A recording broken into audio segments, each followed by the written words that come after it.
So who are these people? Just normal people. Most of them are men, about 90%. There are women that sexually abuse children, but it's mostly men. Most of them identify as a heterosexual male, normal guy. And they're in every background. There's a tendency for people to make stereotypes, depending on their position in life. They'll think that this only happens, in a trailer park. This only happens in the ghetto. This only happens in a barrio. This only happens in a horrible place. No, it happens everywhere, as we've talked about earlier. Most of these guys are not known to the authorities. They have no criminal records, and they're not monsters. They're not scary when you look at them. They act pretty normal, and there's no checklist. So really, the only thing you can do is look out for red flags and monitor how adults and older kids behave around children. And so, as we continue here, you'll see that we really think it's important to understand how these guys think. They're guys most of the time.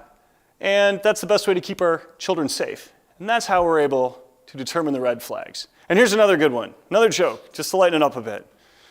I'm disappointed. If anyone should have seen the red flags, it's you, right? And that's kind of what we think here. That's the parent, right? Bulls are colorblind. Anyway. So this is a really fascinating thing about this organization. One of the things that we did was we were able to find some white papers that had interviews with child molesters who are all in prison.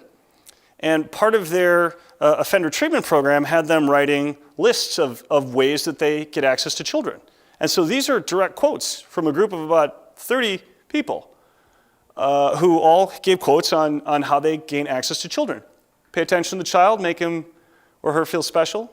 I go out of my way to buy treats or gifts. Isolate the child, involving them in fun activities to be together alone. Prey on your fears about your child lacking a father figure. That's a huge one for single moms. These are all red flags that we talk about above. The person who has got the career involved working with children, then they spend their free time helping children or taking them on special outings.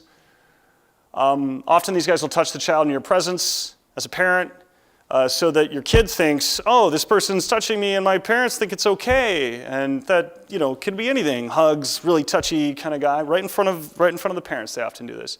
And then they groom safe families, people whose children they don't molest, to build support in the event that this stuff comes and rises up.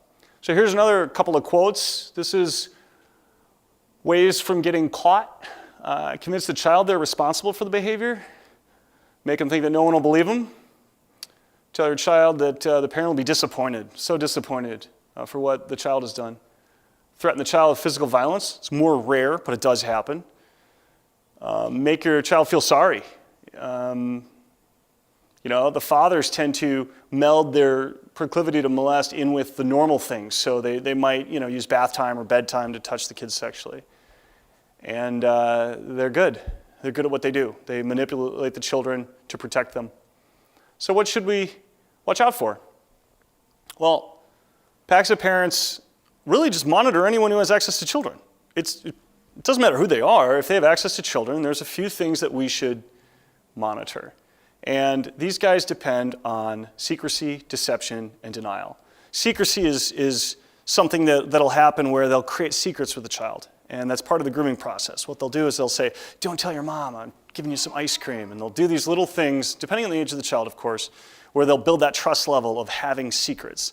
And then over time, they'll build up and they'll do more things that have to do with the deception component.